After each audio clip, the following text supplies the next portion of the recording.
క్రీడలు యువతలో శారీరక దృఢత్వం, క్రమశిక్షణ, ఐక్యతను పెంపొందిస్తాయని మాజీ ఎమ్మెల్యే గండ్ర వెంకటరమణారెడ్డి అన్నారు. జయశంకర్ భూపాలపల్లి జిల్లా భూపాలపల్లి మున్సిపాలిటీ పరిధిలోని అంబేద్కర్ గ్రౌండ్లో నిర్వహిస్తున్న బీపీఎల్ ప్రీమియర్ లీగ్ క్రికెట్ టోర్నమెంట్ను భూపాలపల్లి మాజీ ఎమ్మెల్యే గండ్ర వెంకటరమణారెడ్డి ప్రారంభించారు. ఈ సందర్భంగా క్రీడాకారులను పరిచయం చేసుకుని మాట్లాడారు. యువత క్రీడల పట్ల ఆసక్తి చూపుతూ ఇలాంటి టోర్నమెంట్లు నిర్వహించడం అభినందనీయమని తెలిపారు.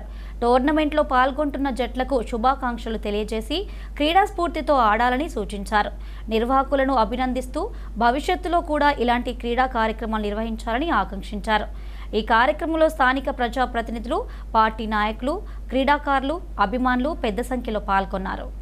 భూపాలపల్లి ప్రీమియర్ లీగ్ మరి ఆడుతున్నటువంటి క్రీడాకారులందరూ కూడా మరి మొన్ననే 2020 టీమిండియా గెలిచింది. అదే స్ఫూర్తితోటి మనం భూపాలపల్లిలో కూడా చాలామంది క్రీడాకారులు ఆడడం, ఇందులో పార్టిసిపేట్ చేసి మరి రావడం చాలా సంతోషం. క్రీడల పట్ల ఆసక్తి చూపెట్టాల్సినటువంటి యువతరం నేటి తరంలో తక్కువైపోతున్నది. కానీ క్రీడలు ఉంటే అన్ని రకాలుగా బాడీ ఫిట్నెస్ అంతా కూడా బాగుంటుంది కాబట్టి అందరూ కూడా ఆడుకోవాలి.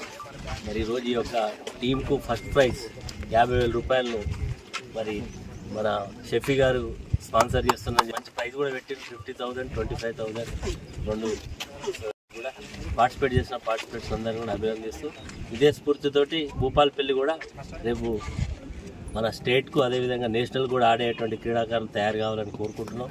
ఎందుకంటే ఈ గడ్డకు ఒక మరి ప్రాముఖ్యతను తీసుకురావడంలో నేటి తరం కీలకమైనటువంటి పాత్ర పోషించాలని సందర్భం కోరుతూ ప్లేయర్స్ అందరికీ కూడా ఆల్ ది బెస్ట్ తెలియజేస్తూ, అవి నిజంగా చెప్పాలంటే భూపాలపల్లిలో పుట్టిన వృత్తిరీత్యా కువైట్లో అక్కడ ఉద్యోగం చేసుకుంటూ మరి రంజాన్ పండుగ సందర్భంగా ఇక్కడికి వచ్చి మరి పండుగలో భాగంగానే ఇక్కడ మన అందరినీ కూడా మరి క్రీడాకారులందరినీ కూడా ఒకటి చేస్తూ